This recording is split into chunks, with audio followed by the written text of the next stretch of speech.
Après ça, c'est là qu'on rentre dans le crunchy. Donc, les travailleurs autonomes. Travailleurs autonomes, en fait, ça peut faire des fois plus d'argent qu'un salarié, effectivement, sauf que ce qui est déclaré versus ce qui rentre en réalité, des fois, c'est deux choses différentes.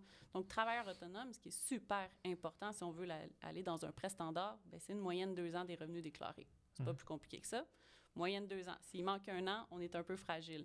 Encore là, il y a des exceptions, mais c'est là-dessus qu'on veut se baser pour les choses. Nos compatriotes travailleurs autonomes, c'est important de déclarer des revenus si on va aller à un prêt normal. Sinon, on va pouvoir le financer, mais ça va être des prêts peut-être un peu plus corsés niveau coût ou quoi que ce soit. Mais c'est important de déclarer des choses. On comprend que l'impôt, on veut tout en sauver, mais c'est important justement de prévoir au fil des années pour acheter une maison. On ne peut pas avoir le beurre et l'argent du beurre. Exactement. On déclare au minimum, puis si jamais vous ne savez pas combien déclarer, bien, consultez-nous. On peut vous donner un avis puis vous donner en fait le chiffre à déclarer. Exact. On parle au comptable des fois aussi.